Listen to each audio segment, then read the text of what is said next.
What's going on, everybody? This is Jerome Moore, host and creator of Deep Dish Conversations. And firstly, I want to say thank you for all love and support, and thank you for exploring the perspectives of social change with me on this platform. I want to encourage you all to like, subscribe, and follow us on YouTube and on your favorite podcast listen platform. And make sure you give us a 5-star rating if you're loving the Deep Dish Conversations. I appreciate all of the support again. I hope you all enjoy this episode. Eric, welcome to a Black Forum, man. How you doing? Jerome, I appreciate it, man. I'm doing well. Man, it's good to have you on here, man. It's good to talk. Likewise, man. Yeah, man. I've been really people been asking if I was gonna have you on here. This was like a couple Steve Vinnick. Yeah. Yeah, Steve had asked me I was gonna have you on here. Yeah, Well. this was on his because he had told me y'all had worked the campaign or something. Yeah. Oh yeah. A while back. Yeah. And he thought you would be interesting to have on here. And this was on his birthday, so this was maybe a little like a month ago. Yeah. But then like just from your Facebook posts and stuff like over the last year and stuff, I was like, man, I gotta get Eric on here, man, to talk about what's going on and get him to talk about it even deeper on Deep Dish Conversations, man. So thank you for being available to do this. Thank you for the invite, man. I appreciate it. Man, let's just start off a little introductory stuff, man. Just for people who may not know who you are, and your ties here to North Nashville. Yeah. And just Nashville in general. Yeah, man. So I'm originally from Nashville, Tennessee. Lived in Murfreesboro for my high school years. Went to college for a second outside the city, and then came back around 2004. So I guess my background is my parents came. My father's from Cleveland, Ohio. My mother's from Lebanon, Tennessee. They met at the American Baptist College, the Holy Hill. I was actually born on the Holy Hill at first, and so really my connection to North Nashville was my church at the time, which is Jefferson Street Missionary Baptist Church, Reverend James Tex Thomas. And North Nashville was just always a different vibe for me, at least, just to see so many black folks everywhere. I grew up in Woodbine.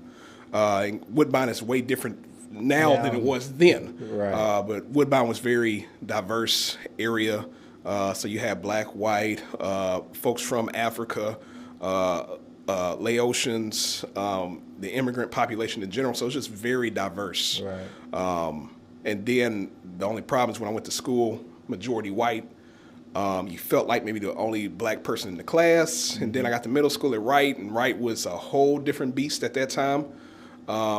And then it was just always about North Nashville. Just made me feel very proud to be black, to see black business owners, see black activists, college students. It felt like a different world. Right. Literally the TV show, A Different World for me. So it was like you could be in whatever facet of blackness it is, but it's still black and we love it. Right. So my background from that is I actually, for a little while, went down the same road as my parents. So I was in ministry for about 15 years, which was kind of weird for me. Where it really hit was actually September 9/11 was really where it actually hit. When New York got hit like that, those towers fell, it became a theological question for me. People were saying things like, "This is only happening because God is punishing New York for the faith of Islam and for those who are same gender loving," and that never really made sense to me in my head. And then around that same time, I started feeling the call, which is really different when you're like 18 years old. I barely know that I'm a man. I barely am really interested in a lot of things, and I'm going into this adulthood, and at the same time I'm trying to figure out adulthood, now I get hit with, oh, you're about to be a preacher, and preachers have to think this way, preachers have to be this, preachers have to be in this box, and I never fit in that box. And so I always felt really uncomfortable in the faith world, but at the same time, I knew that there was some type of connection, so I got really quiet. I was really insecure, which also helped me to be a good listener. Right. And so because of that, I became, a lot of people became very comfortable with me. And so people started telling me stories about themselves where they knew I was going to be a locked vault. Right. So I would hear people that had coming out stories, but they never told nobody. They told me. Or people that would tell me about, certain instances of violence that happened in their life. I was the first person they told. And so it gave me a very different perspective about what listening looks like. Right. And that transferred over and helped me to be more okay with faith because of my pastor, Reverend Tex Thomas. Right. And because of him being himself in his fashioned way, helped me to be better about my identity and what that meant within faith. But at the same time with faith, which bothered me was I see a church on every corner, but I'm seeing dilapidated buildings. I'm seeing condemned buildings. I'm seeing drug-infested neighborhoods, homelessness, forms of violence that was happening. But, you're telling me to go to church, believe in the power of Jesus, while at the same time seeing the contradiction of the death and the harm that's going on in my community. Right. So that led me into community organizing. Yep. And so I became a community organizer through a group called Center for Community Change out of D.C., which is where I had my connection with Generation Change, which really trained us young folks at that time to be community organizers. And so I worked with two different groups, Gamelia Foundation and then also IAF. Right. And from there, I was a part of a group called TNT, Tying Nashville Together, which was the predecessor of NOAA. Right. And that work took me into, I can go different ways with this, but it took me within college to really think about activism more. And a situation happened in Gino, Louisiana that really bothered me. It just wasn't the way I thought community organizing would be. And I said, you know what, screw this, I'm leaving this, I'm gonna go to grad school. I'm gonna try to become a professor, get a PhD. And so I went down the Vanderbilt route, but justice would not let me go. And so from there, I ended up taking a job. Once I graduated, I realized that a PhD route was not the way to go for me. The market was bad. And at the same time, I still had more execution to do instead of more theoretical writing. Right. And so I met who I consider my second mom, but is also my biggest mentor in community organizing, Dr. Janet Wolf.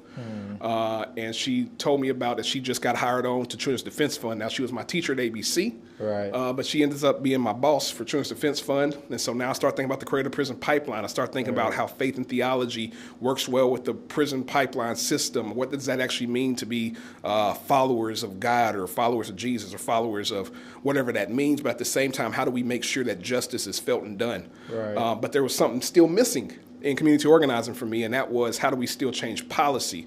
And so that took me to the world of politics. Right. And so I ended up going down that route. At the same time, I thought I was going to be a pastor of the church that I told you about. That actually did not happen. I lost my purpose. I did not know what I was going to do. And a good friend, Alfred DeGraff Reed, told me about a campaign that was happening for somebody running for U.S. Senate. Got on that campaign, became statewide political director, and then politics started becoming my world. And then politics kind of transitioned into climate change and environmental rights and environmental racism. Right. And then that took me to Memphis. And then I just knew that I needed to come back to Nashville, come back to North Nashville, and got involved in the mayor's office. And the whole time for me being in the mayor's office was, how do I make sure to make North Nashville have a better quality of life? Right. And that was my overall piece, and that's kind of where I'm at. It's a hodgepodge of different experiences that got me to this experience now. Yeah, no, that's one. I'm pretty sure everybody didn't know that, all those things. But two, you bring up I think a lot of courageousness has happened in your journey, like to go into something thinking like, hey, this is for me, and say, this is not for me. Or even unintentional or intentional influences to go a certain path, right? I think many of us face, some of us, get trapped in that, get boxed in like, my parents or my family has done this, so like, I got to go this. Even though I don't really want to do it, I have to because I don't want to let them down. Yeah. It seemed like you was able to just kind of break through all of that and figure out, learn more about yourself, do the reflecting, and just be true to who you are in all of those spaces. And I have to ask you, man, because like as black men that kind of do the work or have went the paths we have went similarly, we tend to be the only ones, right? Or one of many, many few, right? How has it been navigating all of those spaces, being black and being a black man? And what was some of the things you think you may have benefited from, or some of the things like, hey, like it was a struggle to deal with? That's a great question, Jerome. I think it was probably grad school that got me to the point to say that blackness can be anything where black people are at. I think before that, I thought that there was always limits to what can be black and what could not be black. So in elementary school, I kind of felt from the white kids that I was too black, but and everybody says this experience, and from the black folks, I felt like I was not black enough. And so I kind of went down that road. I love sports. I was a musician. I was trying to produce music. I was doing choreography, hip hop, dance. I did a lot of that stuff, even though I still love it to this day, because I was trying to prove my blackness. I didn't think that, I had both parents. Right. I didn't come from the projects. Right. I don't have these rough and tough stories at that time, at least. And which shouldn't be synonymous to blackness. Like Yes. poverty, Yes. growing up in the hood, having only one parent Yeah. shouldn't be synonymous to blackness. I just had to Yeah. put that out there. I was going to push even further with that anyway to say Yeah. that. And so, I'm glad you said it. I was going to go that route and say that. Right. But even my vernacular of how I speak, You don't sound black, what they say, right? I think that's not big of a deal now, but Right. then it was. Yeah. And so that forced me to think that I had to speak a certain way. So I would listen to a lot of East Coast rap. Right. And I started doing my dialect the way that I would hear a Jay-Z or a Cameron or a lot of those rappers to do, just to say that, hey. Code switching in like reverse. Correct. And then that also goes to a further piece, which was I was afraid to be Southern.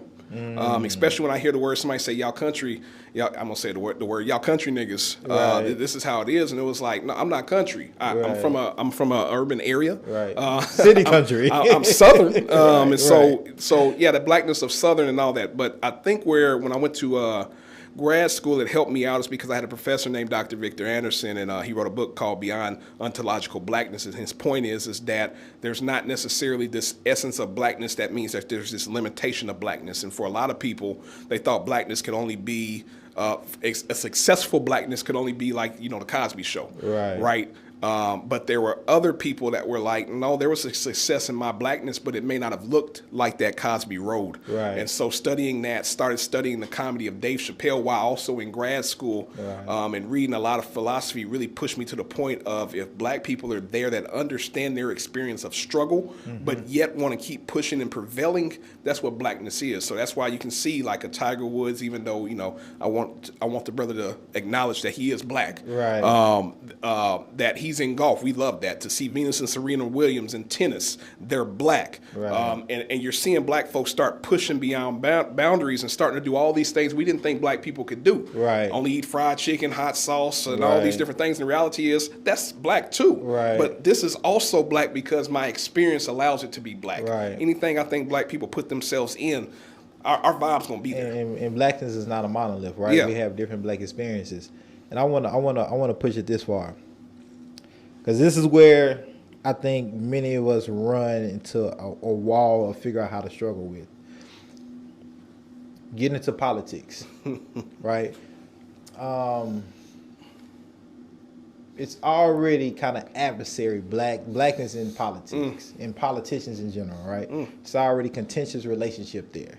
And so I think when most of us see black people in politics, we already like, how black are they? Or are they conforming? Or what are they giving up to be in these spaces? Because we know, like, hey, in these spaces, they tend to even if you don't want to, make you conform to be something that you're not. Yeah. Right? So how have you been able to remain yourself in that politic arena? Or did you struggle at first trying to make sure, like, hey, I'm remaining arrogant, I'm not capitulating or perpetuating black harm in this political arena?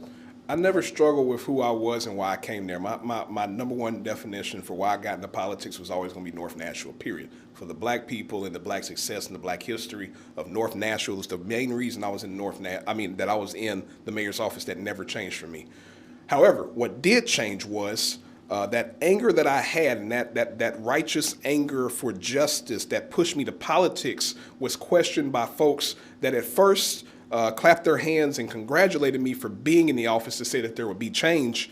Now kind of say, you know what? You're not on our side no more, which was interesting to me.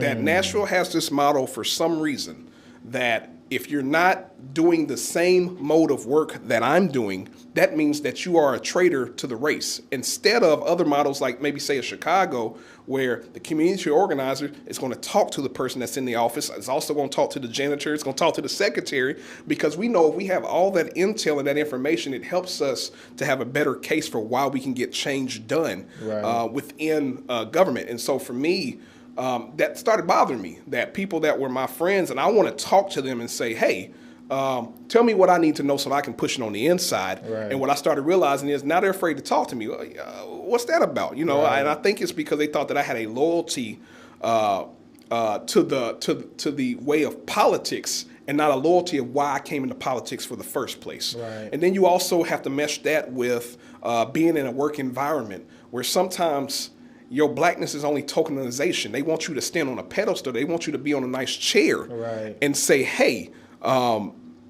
Did you feel that working in the mayor's office? we'll come back to that. Let me finish this thought real quick.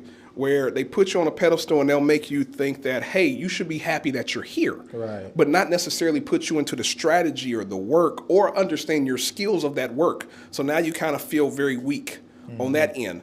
And then pushing to the other side where you see the people that are really making power moves and are listened to.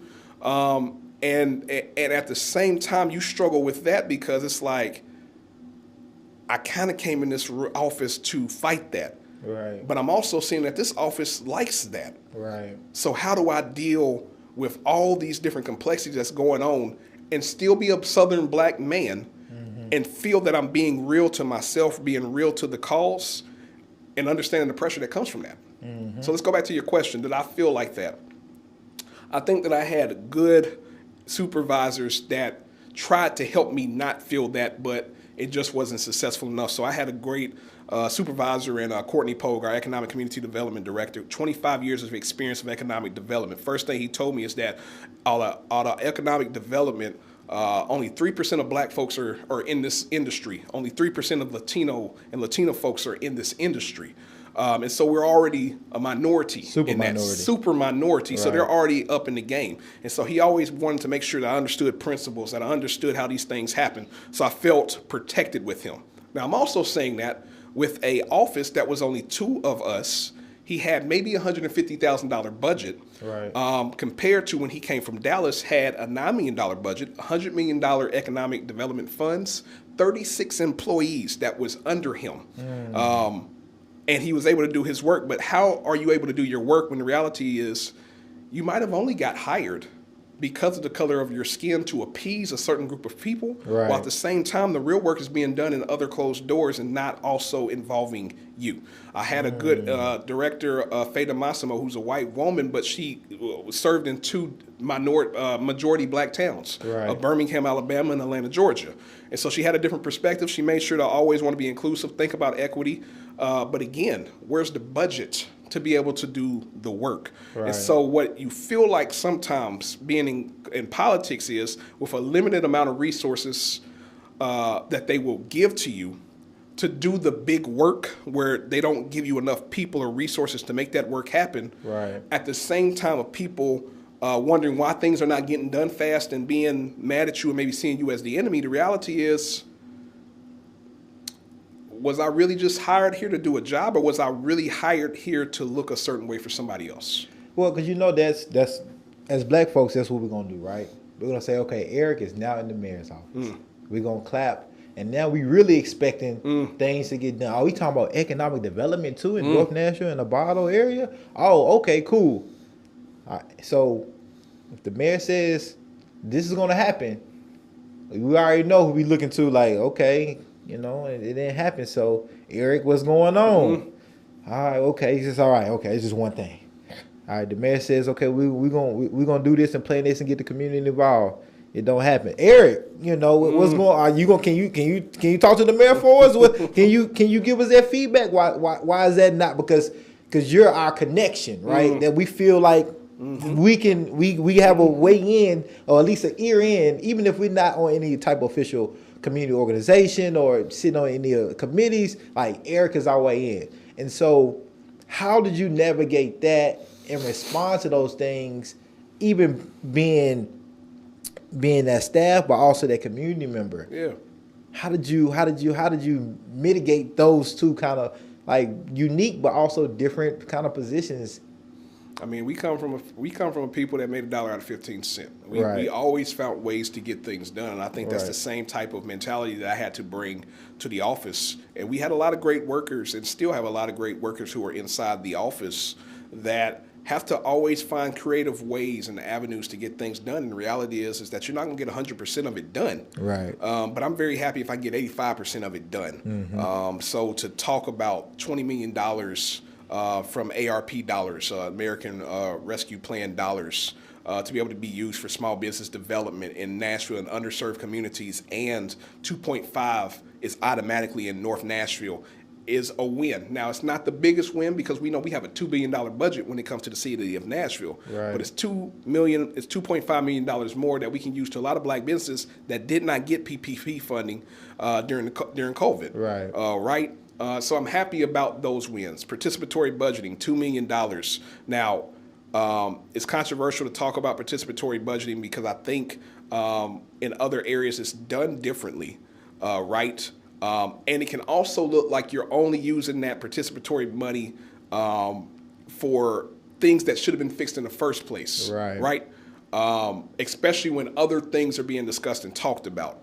But I think what is very important within that is that I think this idea of participatory budgeting had been talked about for years by people that were going into the office, and this was their push.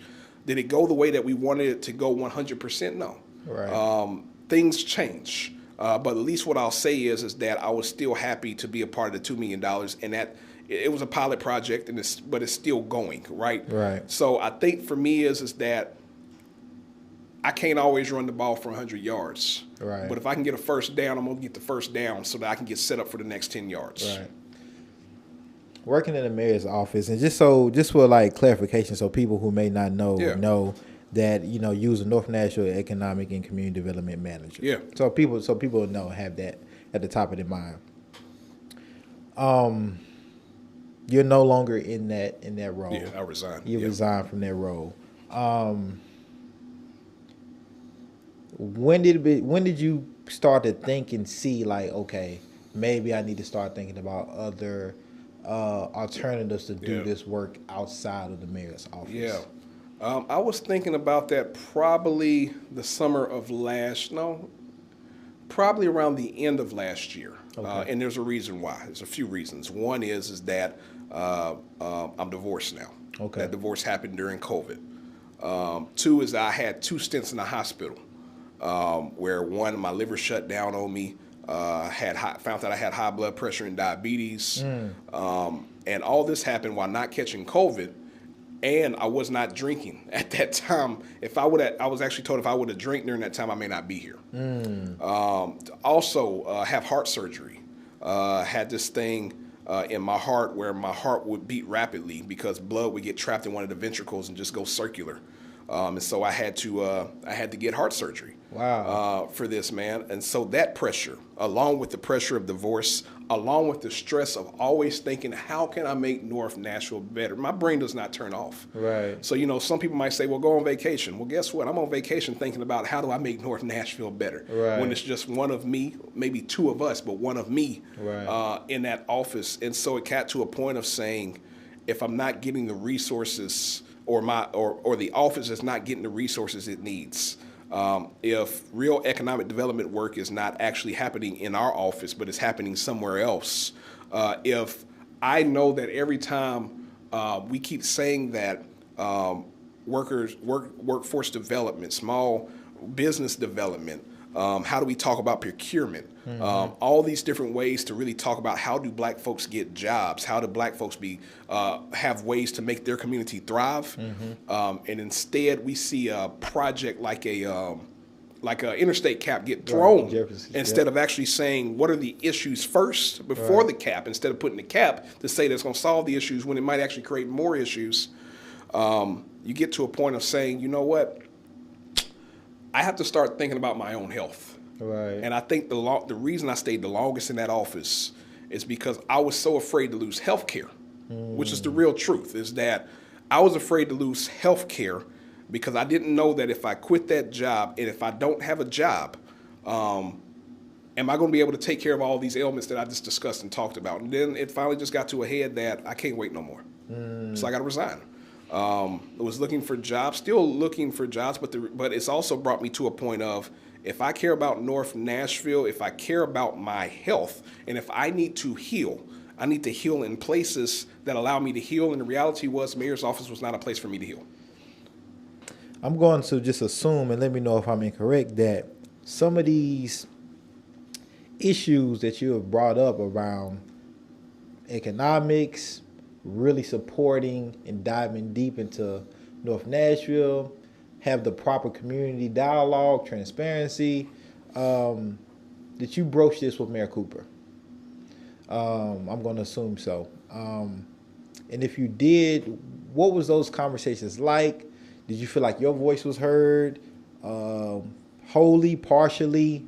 What was those conversations like, possibly in the mayor's office? I think the mayor can speak for himself, so I don't want to bring anything on light of that. What I will say within the conversation is that when you are doing your job and you're consistently working and you keep bumping your head and bumping your head, I was told that insanity is really doing something the same way, expecting a different result. Right. You just have to realize that I have to find a different way to create this to happen. And so for me, I just realized it has to be done outside of this particular administration. Right. So I had to leave. Do you believe that that the work that needs to be done and can be done in North Nashville, do you believe that at some point it can happen within the mayor's office effectively and efficiently?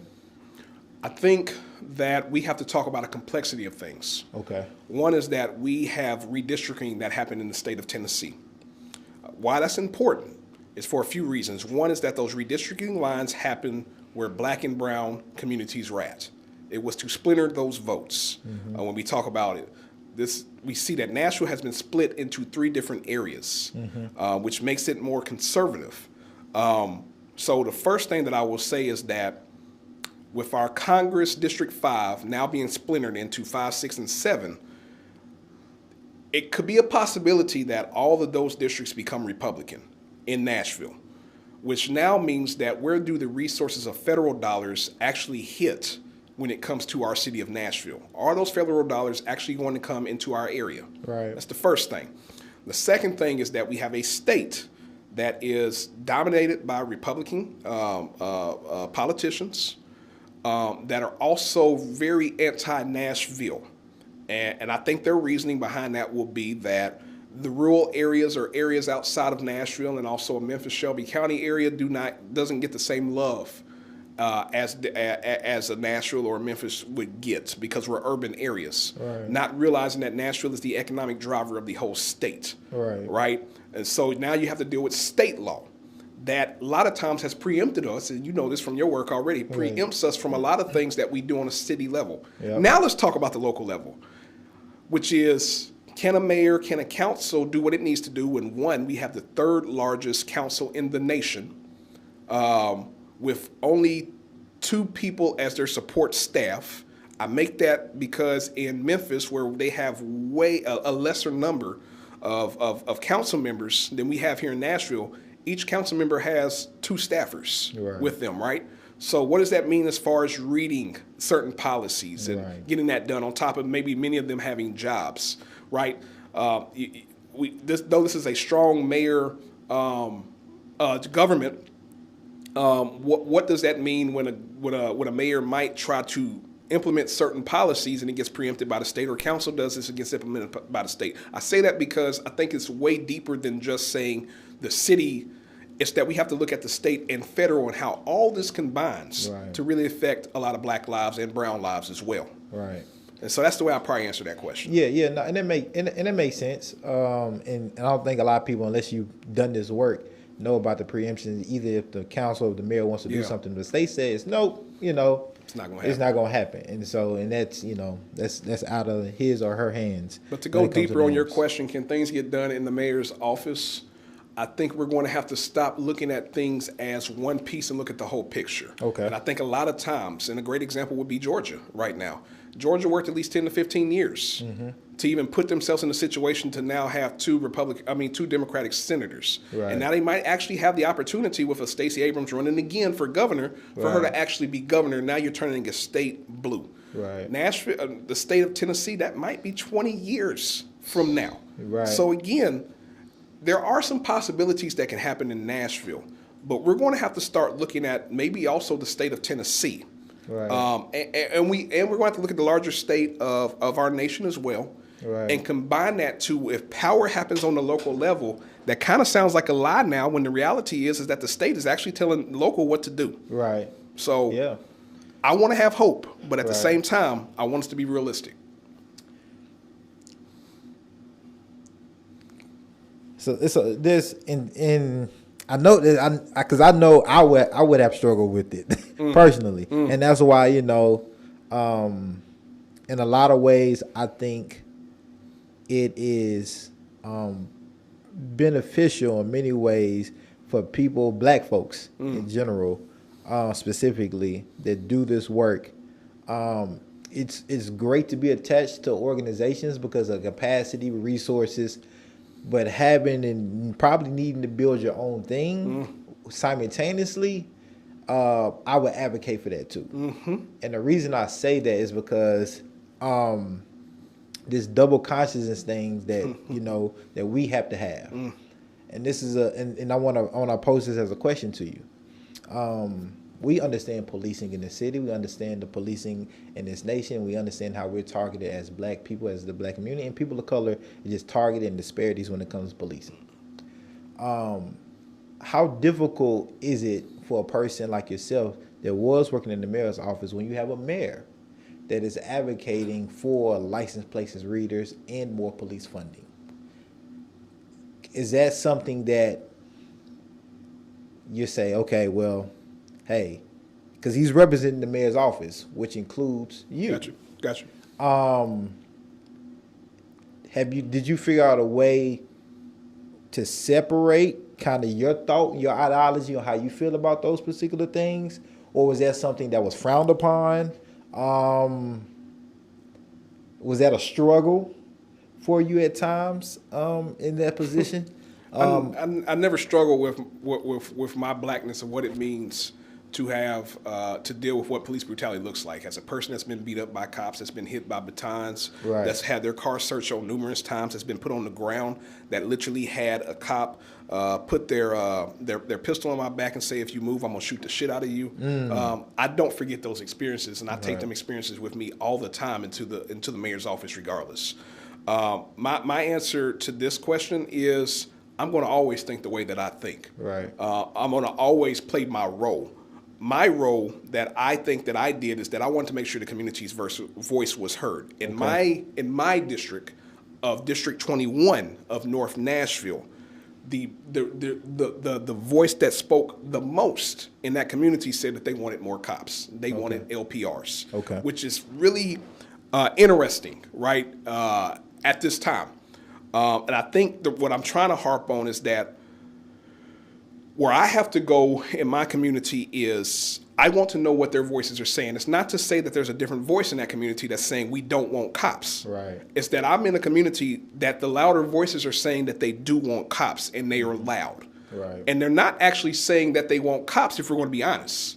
Right. What they're saying is, I want to go home and be safe. They want safety, yeah. They're not actually really saying that they want more cops. What they are saying is there's a harm that's happened to me, not only with police brutality, there's also a harm in my community where we're not actually talking about what safety is. And because we're not dealing with the other struggles in our city of food access in North Nashville, Right. or there are drug addictions in our area, incarcerated, or people that have left that were incarcerated, Right. that are having struggles of getting jobs. Mental because health. mental health, because those issues are not taken care of. Now there's a safety issue that Right. somebody might bust into my house, might try to rob my stuff, because we haven't dealt with those issues. Right. To where now, not only am I facing police brutality, I'm also facing harm within the community. Now, how do Right. we deal with that? And that's a conversation that's never really always discussed all the time. Right. So again, safety is the number one thing, and we haven't found a great answer yet in Nashville to say what it is. We know that there's organizations, NOAA Right. has said what that looks like for them. in the mayor's office, I think we talked about mental health and what that means to have a mental health advocate paired up with a policeman, police officer to get that done. I would love to see the data and the results to that. For me, as a person that lives in North Nashville, that loves my area, doesn't really want to leave, and I don't plan on leaving. I'm a homeowner in my area. I know what gunshots sound like on a regular basis, but I also understand being pulled over in your own area of town because somebody says that they were doing a check because a tail light's out. For me, at the end of the day, is I want my community to be safe. And so I'm always going to be with what my community says. In that point, they said that they wanted LPRs, they wanted more police. I have my thoughts on what the safety look like while we're saying all these different things, but the reality is that that's what they want. That's what I'm for. Okay. Yeah, and I think that's been proven like nationwide too, that more people actually want more police, and I think it's because I don't think people know what safety looks like without police, fully. That's a great answer. I think that's more of why they're saying, yeah, we want police, because that's the only thing that has really been given to us when it comes to safety, and that's why we're starting to see, I think, police just in every fraction of our life when it comes to public safety, because we just don't know many community members just don't know of other alternatives, and then those other alternatives, they have to go through pilot programs, and we have to see the data, which takes a good 2 years to get significant data, right? And so but we'll see though. And let's talk about something else on the cop side, which is, we know through data that if a police officer has a college education, a lot of the infractions that happen upon them are actually less. So why are we not talking about education within the police force? I also have to be honest with myself that my favorite uncle is a retired cop. Many of his friends were friends of mine that protected me and loved me. That was cop. Even my former wife, her family was full of cops. They were military people as well. In their minds, they think of security and safety. Now, for them, that means this over force of cease and desist. I get it, right? But for me, I love them. I respect them. And so for me is that if I don't want harm to them and I don't want harm to my community, how do we start talking about those different issues that we just brought up? Because we also ain't talked about mental health of the police as well. How do we start thinking about education? How do we start thinking about these policies that are put in place to do things? Because when I look at least overseas, many of the problems that we have in America are not necessarily the same problems over there either. But we're not necessarily looking into those techniques that are being used over there and bringing them here either. Yeah, and they have different social constructs and as a person, I was able to live in Costa Rica, live in China, live in Paraguay. And just socially, they don't, they put like this, racism is outside of maybe like South Africa, like that black and white stuff is just, it hits different here, right? It's entrenched. Very much so. It's just entrenched in the mud here, literally, yes, right? Yes. And so, they're like, I'm not to say that it's not colorism and things like that. It just, it's levels, right? And their policing is different, right? They're not even, their police don't even have guns, don't have weapons, right? And so, and with that, like, their citizens don't have the right to bear arms either. So, it's a lot of things that go into that. You said something that really just popped in my head. With all this too is also land acknowledgement, which is a big piece. I just came back from Montgomery, Alabama, where we looked at Brian Stevenson's Legacy Museum and the lynching sites, man, and to know what used to be in a lot of these places. And then I just left Phyllis Hildreth. We went on a walk and was talking, and she showed me what's now the art center that used to be the pool in Centennial Park, and the history behind the pool that pool. We wouldn't allow to swim in. Correct. And also how a history is painted to tell a certain story that excludes a lot of things that have to do with black bodies and brown bodies, and even our Native American bodies, to the point that we have rewritten history and we've remodeled a certain part of land to look a certain way that still only entertains and also benefits a certain group of people on the blood, where you kind of got into the mud that's seeped into the ground of things that's happening, man. It's crazy right now. So to even get back to policing, safety, crime, we still have to go back in history to talk about it. For us in North Nashville, and you know this already, an interstate system went through that. It actually splintered the community, man. And so there's a lot that we have to deal with that we're not dealing with. And so I want to talk about, I want to talk about two things, and I want to keep the interstate the second thing. Yeah. But the first thing I want to talk about is I want to ask you, because being in the mayor's office, you had to, you know, you're around a lot of smart people, thought-provoking, creative people. So, man, I'm interested. You know, you started there in 2019. 2019, yeah. 2019. What did you take away? You know, because I know it can be easy for a lot of people to say, oh, you know, Eric is left, to focus on like why you left, right? But I also want to make sure we cover like, hey, what did you learn from the mayor's office? What did you learn about Nashville? How did you learn to, you know, about some other ways and methods and strategies to make sure that, you know, you're being the best person to serve Nashville and specifically North Nashville in various ways? I learned in that office a lot of great things, man. I'm definitely very happy and excited and honored that I got to work for the city of Nashville. One of the first lessons that came to me is that North Nashville is too strong and resilient. To see that tornado come through our area and to coupled watch with a pandemic. A pandemic that was on the way 6 days later. Right. To see that strength of people, electricity being knocked out and houses being demolished, and seeing people come together and really help out. No refrigeration because there's no electricity that happens for days. Right. North Nashville is resilient. That was the first thing. Two was I understood my own skills and power. I was still a novice in understanding the political system, the local government system of what departments that I go. But one thing with black folks is that when we're usually okay when it comes to harm happening probably because of trauma. Right, but it's trained us in a manner that when bad things happen, we are already prepared to know how to deal with it.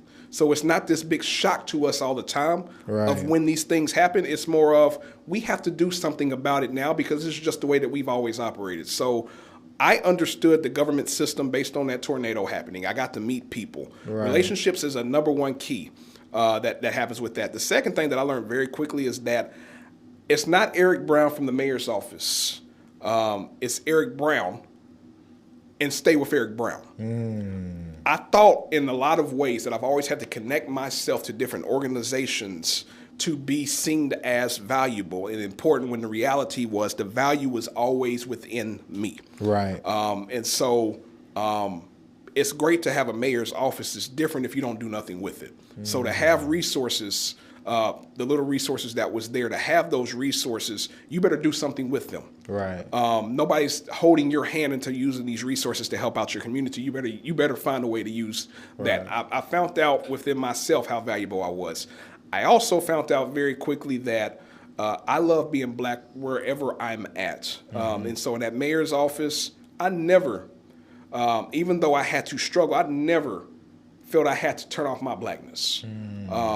I realized that it was a superpower within that office because there's things they don't know about the experience of what I go through. They don't know certain people to talk to. Right. I also learned very quickly that I had way more context than I thought I did when I was in the mayor's office. There's people that I reached out to that I should not know, right. that are pretty high in the power game of Nashville. Right. But I knew them and I could connect with them. I could find avenues to get in somebody's office and talk to them about things to get their support. When Courtney first got here, it was easy to get Courtney connected into the Nashville system, not only with black folk, right. but with everybody, because I was able to build those relationships. The transportation with the community engagement, I learned very quickly that we have to listen to the residents. Right. We have to talk to our communities and ask them what we want. And we have to put them in situations where they're able to talk to each other and that a conversation can be heard. Because it's bad to just have a conversation where we're screaming at each other instead of having a conversation to say, you know what? That person is responding that way because of the history that has happened to them in their community. Right. And these are the things that they want to get out of that. And so for me, those are just a portion of things that came out. But the last part that came out for me is that I knew I was going to be way better when I got out. And what I mean more by that is I held on for so long because I'm loyal. Somebody hit me up, Simone Boyd. She said, thank you for staying as long as you did in the mayor's office. And the reason she said that is because she said, I know that you was only doing that for North Nashville. And it actually brought tears to my eyes. Wow. Because I am a loyalist. Wow. Jerome, if me and you are somewhere and you might have done some wrong, but you my homie, and we go out and somebody's ready to fight us, I'm gonna get my ass beat with you. Right. We ain't losing though. We ain't gonna lose. First off, let's make it. We ain't losing. Now, we whooping some ass together. We ain't taking no ass whoopings. Yeah. But I'll say this though, we gonna have a talk later, right? But I'm loyal to you, and that's what my loyalty has been. But what I've learned over these past year and a half, or 2 years, between the divorce, between my health, and between the stresses of this job, sometimes you got to let go, because that's where your freedom's at. Right. And that's the number one thing that I think that I'm holding on to right now, is that it's painful to sometimes gain your freedom. Right. I have my freedom right now. I don't know what I'm gonna do next. Wow. That's deep to say, man. To say that you have your freedom, and people gonna say, "Well, you wasn't free before." I'm going to say, I think that's a great question, but what I'm going to say is that sometimes we think there's certain things we have to hold on to think that is freedom. And the reality is when you lighten your load, that's where the real freedom's at. And sometimes the lightening of your load might mean a failed marriage. It might mean not having the money that you used to have, or having to lose or having to let go of some of that money within your savings account to do what you had, or to realize that people that you want to stay in your life can no longer be in your life. You got to let it go. And it sucks and it hurts, and you got to deal with your grief. But I tell you, man, it's so much healing and power and understanding that you let go of things to really earn that freedom. Man, you mentioned something about listening to community. And I was reading just some of the stuff that's already out. Yeah. Specifically when it comes to the Jefferson Street cap. Yeah. Do you feel like the community was listened to during that process? And I know it's still ongoing while you was in the mayor's office, or do you feel like the mayor's office kind of dropped the ball on a lot of things on that? Mayor's office dropped the ball. I will also say that there was people in the mayor's office that were continually given a story and they were left unheard that could have actually helped with this. I think if we want to do an interstate cap project right, first, there has to be more resources that's used for community engagement, and it can't be only the people that's in the mayor's office. Right. It actually needs to be people that are really community engagement specialists, and a lot of them, to really make sure that we understand. Now, I know that there's been a fight sometimes of, we know what the community wants, we've heard it forever. Yes, that's true, but it would be a disservice to us if we don't really go out there to find out. And to do that community service sometimes might actually mean, are you feeding people when you go to the community engagement stuff? Sometimes you might actually realize that this is work and people should be compensated for their work. Right. It might mean that they have kids. Are we giving daycare assistance while they're over here working with us to figure out what this community engagement? Are we actually making sure their kids are protected, so that's a less stress that they have to think about to do this work? Right. That wasn't done. There was no resources to do that. Second, you cannot put the cart before the horse. So if you're going to talk about an interstate system, you need, interstate cap. Let's deal with the issues first. There were people that were in the office that continually said and gave examples of things that happened in other cities of this happened. This was a fight for three times. This happened in this particular city. It was not accomplished until, one, you listened to the leaders of the community that talked to the people in the community. Two, you dealt with the issues that need to be dealt with and actually alleviate those issues first. And then three, then talk about the interstate cap project to where that actually enhances the success of what's already been dealt with. Right. If those things were done, I think we could have had a different story, because the interstate cap actually can bring a lot of great things. It can bring jobs. It can help out business owners to get procurement. It could have been a great example for once. If you're talking about the harm of what that interstate system did, we can now talk about, let's use the R word, reparations, right, in the sense of saying we're going to allow the people in this community to be the ones that build this interstate cap so that they can define what their community looks like, on top of the fact it's an investment in their community. Right. And now we're talking about quality of life in that community. Right. I don't think with the system that we have in place right now, it's going to be allowed to do that. Right. Because this has to be a federal, state, and local project that works together hand in hand. So yeah, it can be successful, yes, and the community in North Nashville could have been successful. You could have hired local hire. Could have been Right. great, but we know that's been preempted. This is a common theme that I'm hearing while we had this conversation. Is like money, right? Resources. Just wasn't enough money, enough funds put into the engagement piece to be able to get things done right.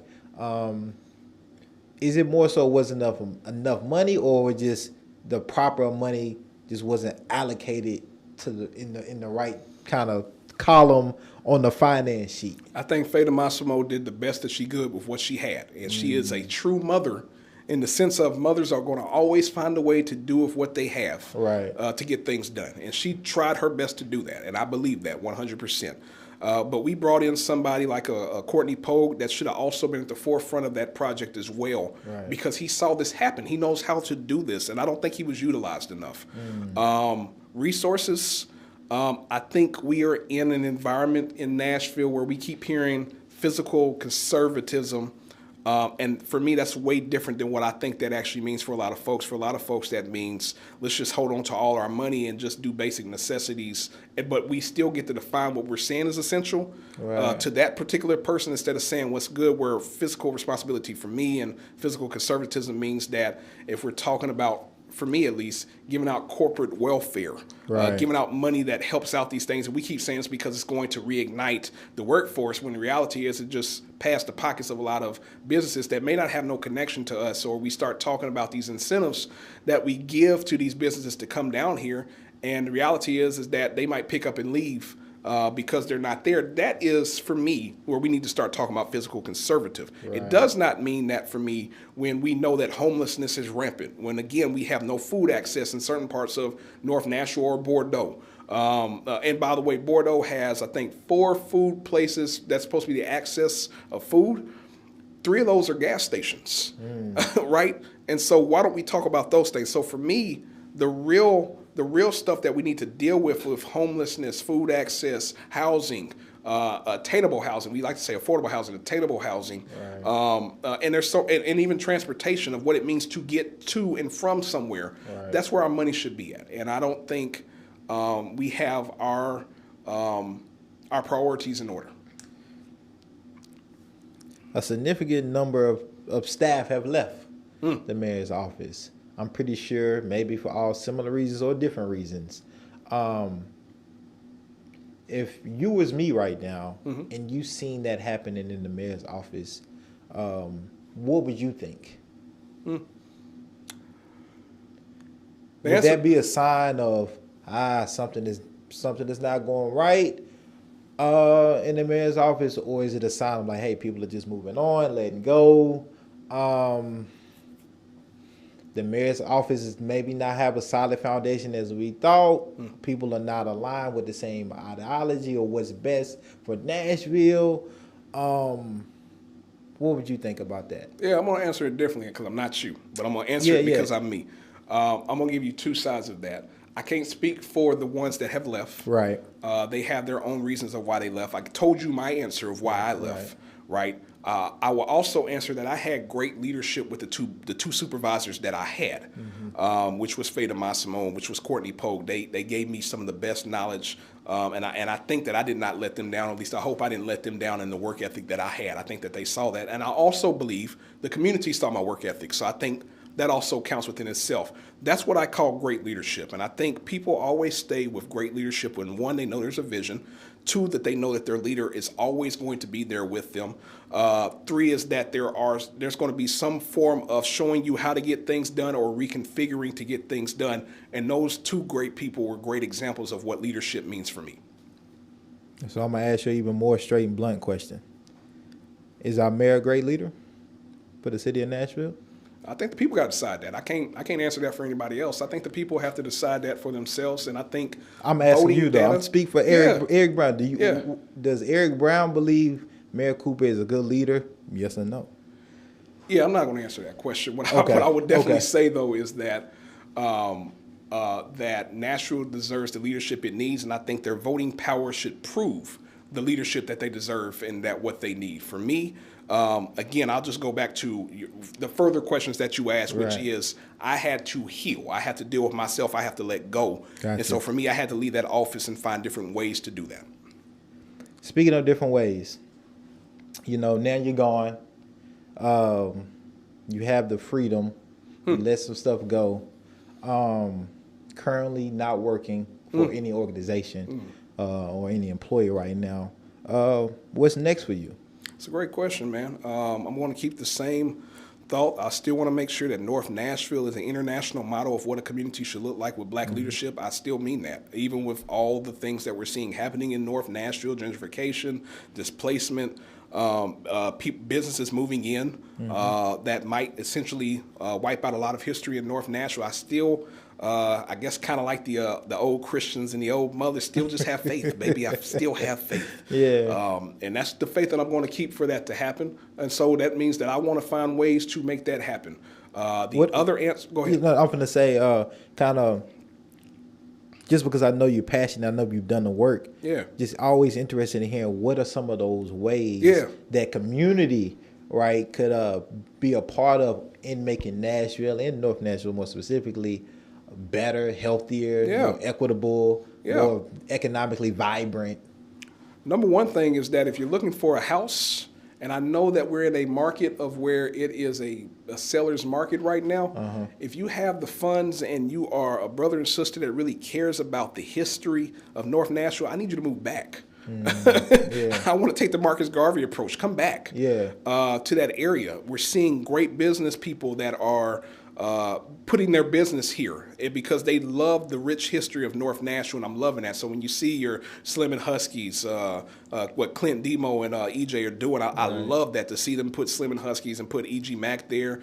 I'm loving when I see Black Rob put his entertainment stuff out there. I really appreciate that, brother.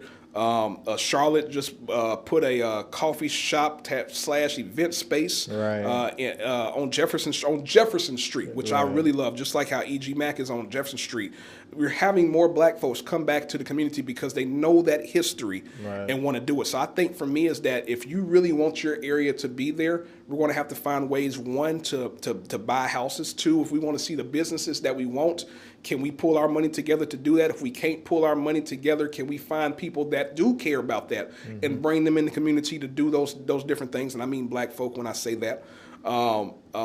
Three is to really support the business that we already have there too. Don't wait till somebody dies and then support their business for a week or two. One thing that I pride myself on is that majority of the time, I'm gonna say about at least 85 to 90% of the time, I'm going to eat at a small business. I'm not going to have a Starbucks. I'm sorry. I'm not going to get a lot of franchise food. I'm going to go, and I know it might be cheaper for some people, but for me, I know the people that I'm buying my supplies or merchandise from, and I know I want to support them because they can keep on supporting my community, and so I got to support them back. I think those are different ways that we're able to do that. You had a first part of that. Oh, what am I doing next? What's next with Eric Brown? So I'm trying to decipher. The first thing is that Eric Brown's trying to get rest. I'm trying to rest. I'm not talking about sleep. I'm talking about where my mind has been able to let go of the traumas, the stresses, the insecurities, and I'm finding that right now. And it's been beautiful. That's the first thing. The second thing is to let my community love on me, and that's something that's always been hard for me to do. And my community is saying, "You ain't got no choice. We're going to love you, Eric. And you're going to be okay with that." Let me stop you there too, because I like giving people their flowers in front of them, especially black man to black man. So I'm gonna give your flowers right now. Working in the mayor's office as a black man is already an accomplishment in itself, and being able to see, being in meetings with you, seeing the boots. The work, boots on the ground work that you've been able to do. I know we talking about Nashville, specifically North Nashville, but I'm gonna say Middle Tennessee, right? Because that's what the mayor's office represents. And so, man, thank you for that work. Thank you for that representation. Thank you for that voice. Thank you for being an ear for many of us that maybe didn't have an ear in the mayor's office or know what was kind of going on from the Facebook posts, tweets, and all those. I want to give you flowers now. And you brought up something that I think is very crucial that we all need to understand. It's okay if we're not building in the same way for the same purpose. That's okay. That don't mean what you're doing is wrong or any better than what I'm doing and vice versa. The fact that you're trying to do something intentionally good and make our community healthier, that's all that should matter. And when we can come together, we can come together. I And appreciate so, man, that. I appreciate you. I just wanted to, I didn't mean to Thank cut you off, but I wanted to give No. you flowers and say that right there. No, and I man. got to say it back to you and give you your flowers, because what I appreciate about you, Jerome, is that you would reach out Yeah, to me yeah. because you knew I was in the mayor's office, Right. and you would try to find out things that would also help out the community too. So For sure, for that's sure. the way that I think that this should work, is that we're Right. talking to each other to make sure that at the end of the day, the people are taken care of. Right. Back to What's next? What's next? I'm trying to decipher what that work looks like for North Nashville. Does that look like maybe an economic development fund, which gets into a lot of things, and I really think a fund needs to happen. People know if my main primary thing for black folks in the United States is black economic power. Yes. I think that's where everything should start and stop at. Yeah. That's just my preference. Yeah. Because I think that economic base gets you into all Yes. these other, whether it's politics, education, housing.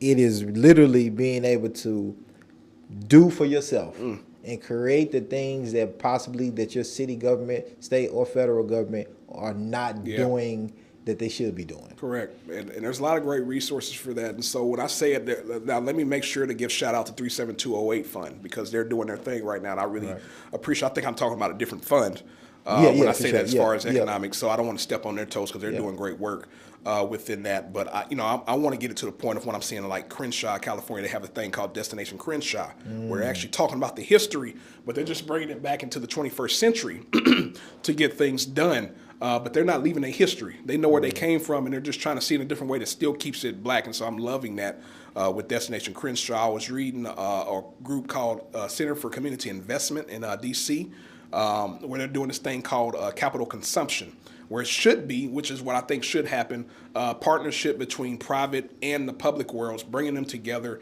to invest into a community of folks that are already there to make them successful. So that's one piece. I'm trying to decide if I still want to stay in politics, man, and what that actually looks like. I don't want to run. So, before that gets asked, I do not want to run. Hey, man, look, we got early voting is already for judicial elections now. Yeah. But next year, 2023, council, the mayor, it's a lot of seats that's up, man. Yeah, I don't want one of them. I will help somebody else get into one of those seats. Right. But yeah, I'm trying to figure out what that looks like for me in politics. And then the last thing for me is how do I rebrand myself, man? I'm gonna be honest with you, man.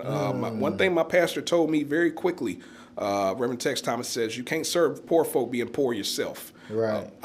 Some people might have a issue with that, but I understood what he meant, which was how do we find ways to get that black economic power, so that other people, once we get into the door, how do we make sure to keep shifting that back, so that we can get our folks on too. And so I'm thinking about what that rebranding looks like, to where I'm not only seen as the community organizer or the community advocate.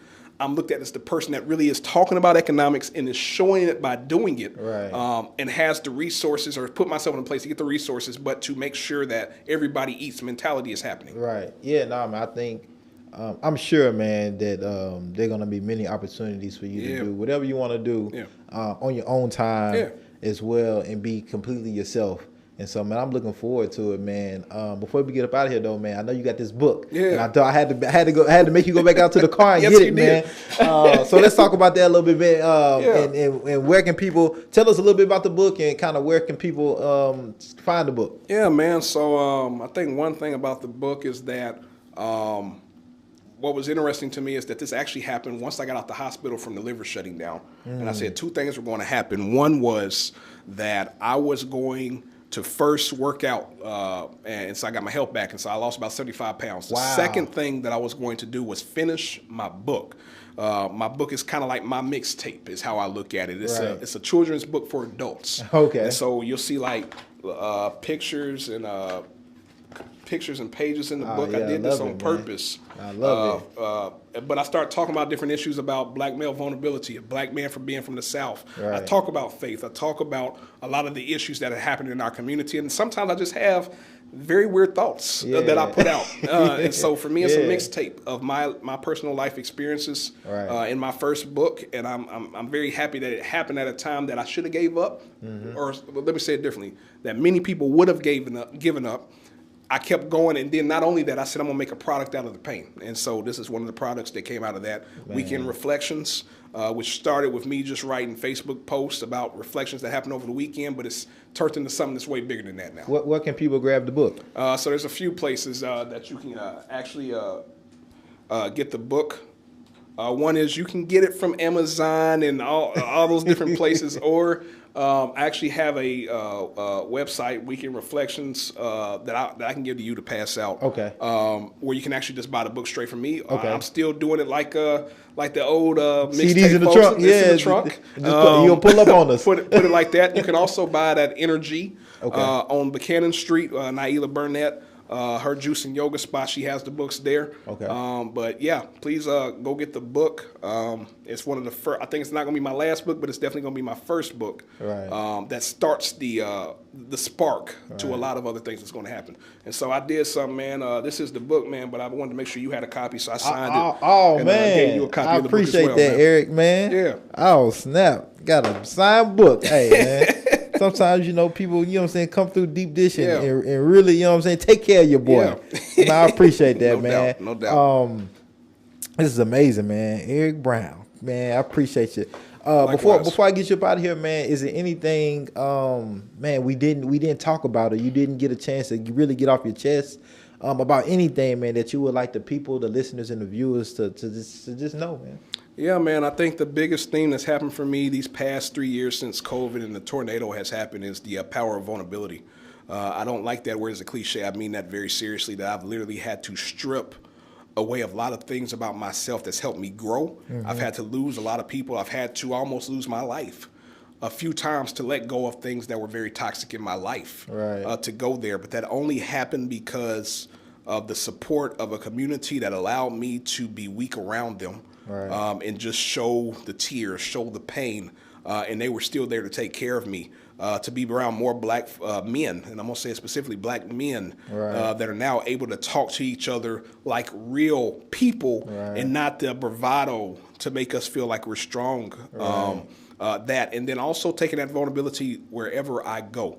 Right. I notice the more that I am vulnerable and allow myself to be seen, I am seen. Yeah. And it helps other people to see themselves. Right. And so I think that's the biggest thing for me, is that I'm still growing. I'm still learning about vulnerability and what that means for myself. But I know ultimately I want to keep on growing. I want to keep healing, right. Because there's going to be generations behind us. You got a right. young seed yourself. Right. And we don't want them to have those same type of traumas that we have where we had to survive. We want them to thrive. And so the power of vulnerability is a big thing for me right now, and I want to keep going with it.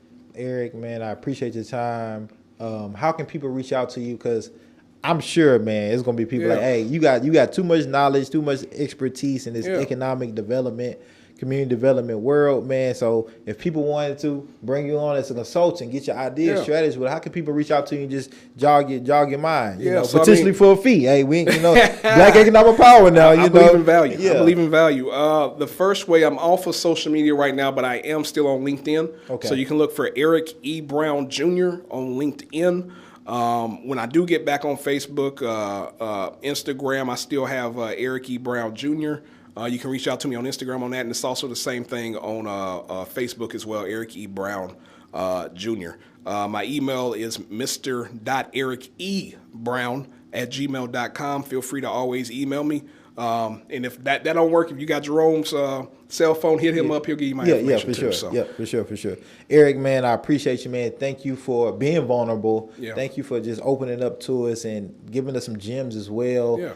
And just thank you for your time availability, man. I really appreciate you coming through. I think I'm still loving Symphony doing her stuff. Shout out to Symphony. Yeah, shout out to sis. I always love this. Yeah. She's always been great people. So just for what you're doing, because I think you are changing the community with these conversations, with bringing a different vibe, and so I thank you for that. Man, thank you, man. Next time we're gonna bring you back, man. Yeah, for sure. Because there's always something to talk about, especially out north. Yeah. All right, thanks, man. Thank you.